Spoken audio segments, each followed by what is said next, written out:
Mate, I've wanted to do this for a while. Car guy talks to bike guy. You're a 3-time Australian Superbike champion. Forget my motorsports. I'm a bagger rider, right? I have been my whole life, and you're now racing baggers. To the Aussie community, what's bagger racing? Yeah, the funny thing is, Mark, if we really dive into riding a bagger on the road, I'm going to learn something from you because I've been riding high-performance bikes all my life on a track, and that's it.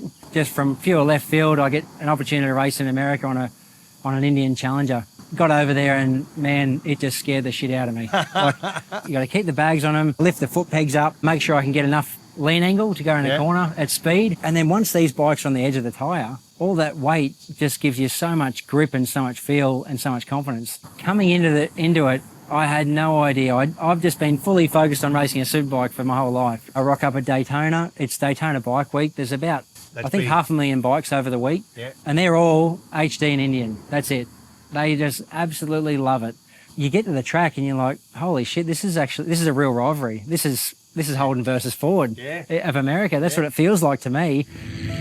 I was blown away by how quick they were, how committed you need to be. I mean, these things are still moving around with bags on them as much as anything I've ever seen. My first experience in a race scenario was Daytona Speedway. A bank speedway, right? A bank speedway, and I've never been around a speedway in my life. I had 20 minutes practice and then qualifying, and that's it. And these things do 300k an hour. The bikes are standard in the frame and the chassis. So you're racing the same frame as my bike? Yep. I'm getting to work with Indian motorcycles directly. And so when I get off the bike, there's myself and my teammate Tyler, and the feedback we give directly goes back to the development of the bike. It was a question I wanted to ask you because they've done something with the geometry on these bikes, and I use the phrase a lot that where I look, the bike goes. I don't have to wrestle with my bike any longer to make it get down into a corner. Something geometrically, something works that gives me confidence to bang, and the thing falls into a corner, and I've got to say, I really like that. So maybe that is a result of racing programs, and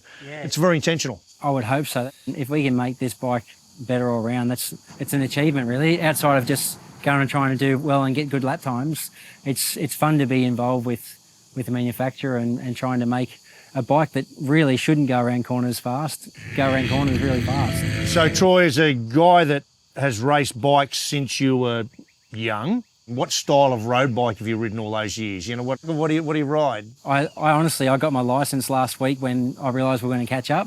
I just raced on the track and I never really got on the road. No jobs come up where I needed a licence and I just didn't do it. So you're saying to me you've won 3 Australian Superbike championships? Yeah. You've just won the American Bagger Championship and you don't have a motorcycle licence and haven't been riding a bike your whole life. It's not right, is it? What a talent. That is amazing. And I'm getting older now and I want to go and have a bit of a cruise around. Yeah, 37 years old and just got my licence. So. I've enjoyed the chat, mate. It really has been good comparing notes, I've got to say. Yeah, likewise. Mate, I love what you're doing. I love where your career's going. I love the humility and the way you're going about it, mate. I mean it. Hand on heart, you're an asset to the sport. So thank you. Keep it up. But as a couple of mates, we're just going to go for a bit of a ride. I did a series on the Challenger for Indian a couple of years back, and I said I'm going to buy one with my own money, which I did. That's mine. I love it. But I'm just keen after you race one, I want you to ride mine around the beautiful hills of Tamborine here. Yeah. I'm just keen to get your feedback. So let's just go and enjoy that, eh?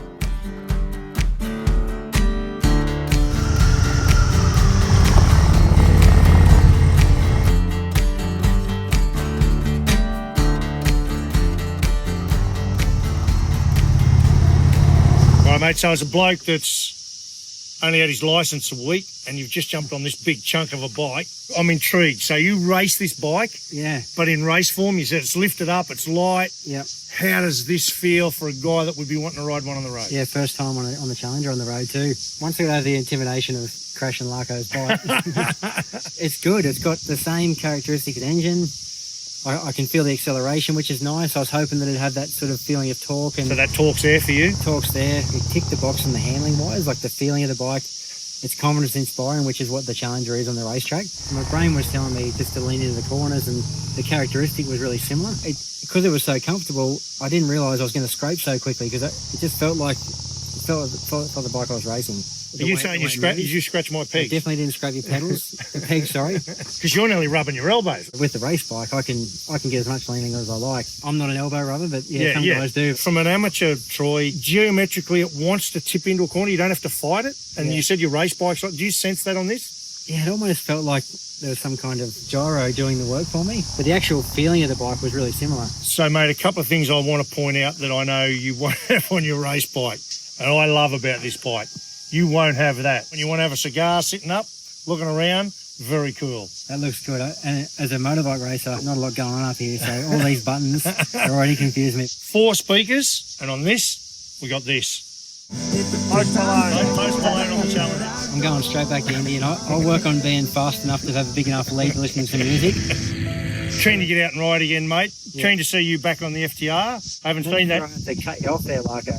Why's that? Because I ain't getting off this now, mate. This Come on, mate. Is my challenge. Come on, mate. I want to see you on the FTR. You really like this that much, eh? Look, I don't want to fire you because I really want to ride this, all right? Okay. It's all yours, buddy. It's all yours.